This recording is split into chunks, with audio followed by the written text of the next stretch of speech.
Welcome back, Potendo Gamer here. It's been a while, and I wanted to do a unboxing for The Legend of Zelda: Tears of the Kingdom. I did get the collector's edition, as you can see in the background. The collector's edition is there. It is unfortunately a little damaged. I was planning on keeping it sealed as a display.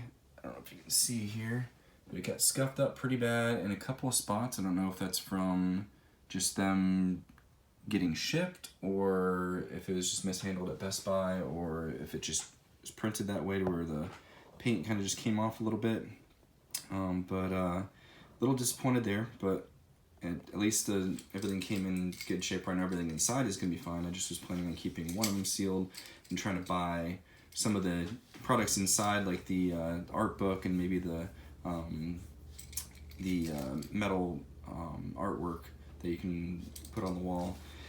But we'll figure that out. But anyways, a little side note, I've got the Hero of Time vinyl album.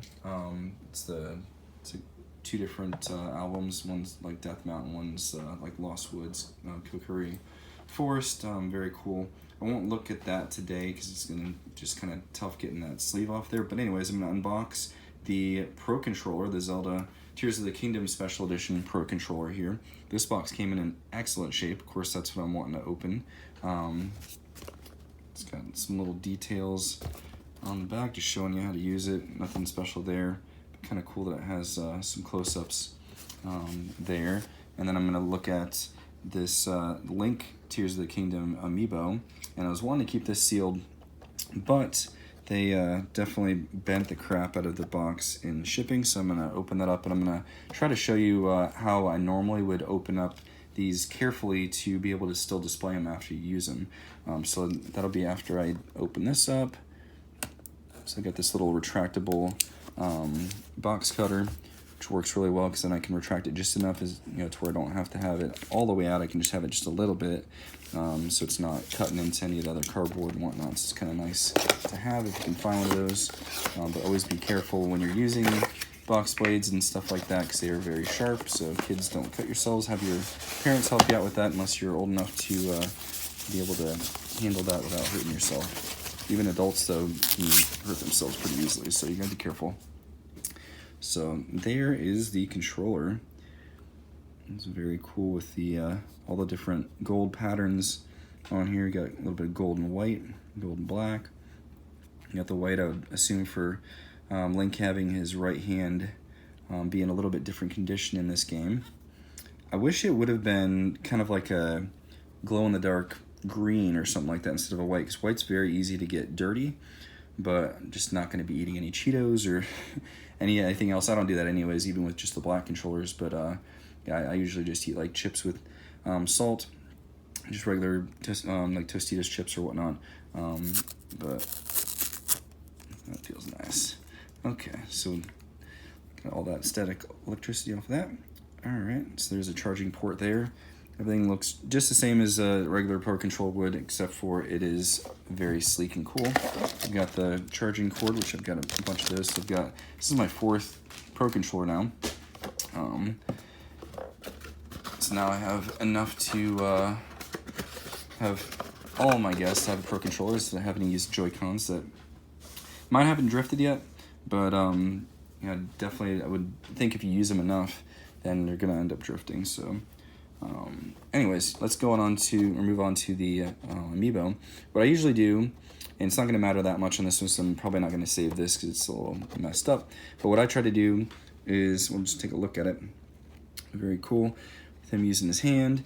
What I always try to do is, there's a little, it's kind of like perforated on the bottom here, and I try to cut along that, and always be careful not to have anything where you can fall through and cut yourself. But yeah, I cut the bottom there, and then I try to start off in the corner here, and it's a little harder to do when I'm trying to do it over my phone versus just being able to be careful. But normally I would try to not cut deep enough to cut the cardboard at all. definitely not doing this as well as I normally would if I could. Yep, definitely not doing this as well as I normally could if I'm not doing it over a phone. But anyways, the idea is to just cut it just enough. Hopefully this is gonna separate here. If I got it enough. Just a little bit I need to cut still. No, just pull it off. Okay, so kind of making a flap down here, because the idea is to pull this out,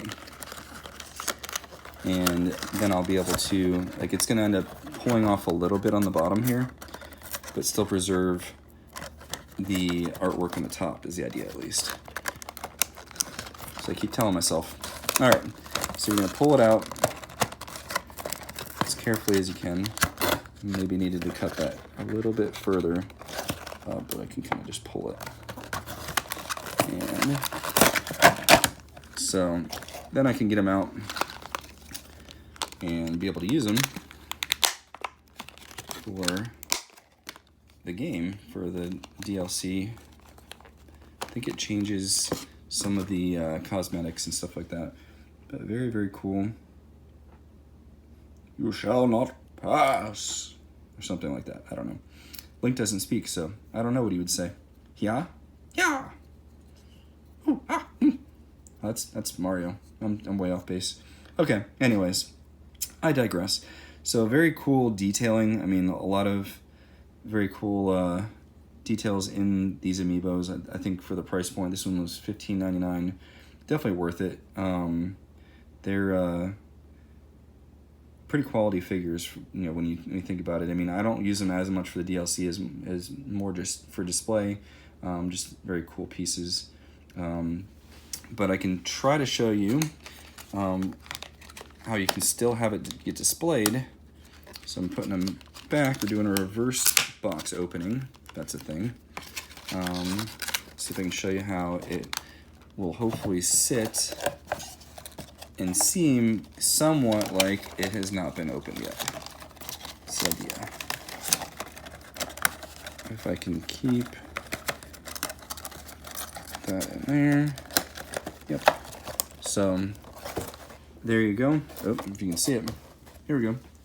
So now it basically looks like it has never been opened, as stuff is falling everywhere. But yeah, so basically it looks like it has not been opened if it's sitting on the shelf. You can't really tell for the most part. I mean, you could maybe even glue that back if you weren't going to use it again. But I mean, if you're looking straight on it, as long as you're not looking to the side and see that there's a little bit of talking back there with the cardboard, it looks pretty much like it's brand new and has not been opened if you have it sitting on a display shelf. So that's just kind of like a little bit of a hack, I guess, for being able to open up your amiibo and still be able to display them with, because I think the artwork on the actual cardboard is some of the coolest stuff too, for display, because you can see that from a lot more of a distance than the details of the actual amiibo itself on the shelf. But anyways, if I end up opening up the collector's edition, I will make another video for that, but I don't know. We'll see. I'd like to get one that is able to be sealed for display, and if I can get one that's good for display, then I will open that one, but we'll see. All right, anyways, thanks for watching, and be on the lookout for some more Pokemon videos. Let me know if you guys want to see more unboxing videos. I would love to do some more of this kind of stuff, but until then, peace.